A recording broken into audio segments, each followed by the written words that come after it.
My name is Katie Takashima, and this is my story. I was originally born in Iowa in 1951.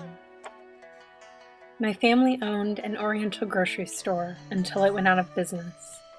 Thankfully, my uncle Katsuhisa was able to get my parents jobs at a poultry hatchery in Georgia. I didn't want to leave Iowa though. I was so young I didn't realize that my parents had to move to support my sister Lynn and me. I loved my sister Lynn more than anything. I wanted to be just like her. She was beautiful, intelligent, and brave. She is the one who taught me the meaning of KiraKira. KiraKira is the night sky, the moon, the ocean, and glistening eyes. KiraKira is all things that shine. Lynn and I always used the words to describe things we love.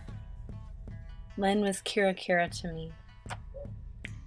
After my family moved to Georgia, and even on the way to Georgia, I noticed a change. Not a good change. People were rude to us because of the color of our skin. They didn't understand our traditions or even know where we were from. They assumed we were Indian or Mexican. I don't think it mattered to them. All that mattered was that we were different.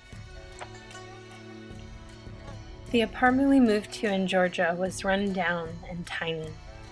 Wallpaper was peeling off the walls, and it had an unforgettable musty smell. There were a few other Japanese families, like mine. They all lived in the same apartment building. They were all poor too. Lynn told me that kids at school might not want to talk to me and might be mean.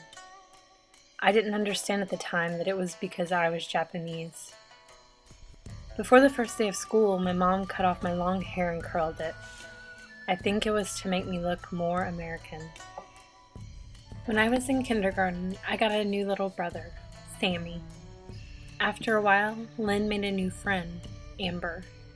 Amber was white and really popular in school.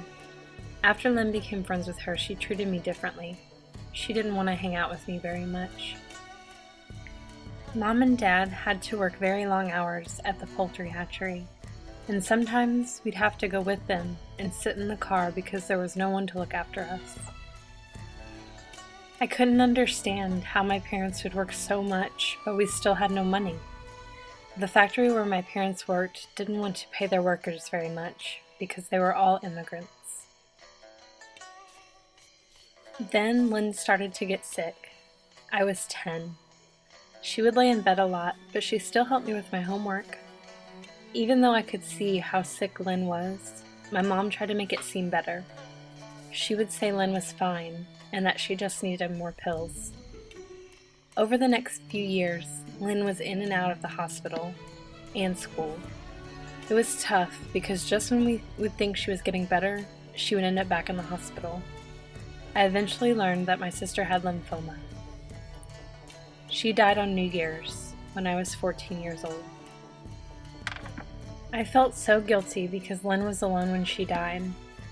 I wished I would have been there with her. I was supposed to be there. I felt guilty about the time I had told Lynn that I hated her too. I can never take those words back. The year following my sister's death, we took a trip to California. Lynn always talked of the ocean and how she longed to see it. When I was walking along the beach at sunset, looking out at the endless waves, I heard it. The wind carried the words, "KiraKira."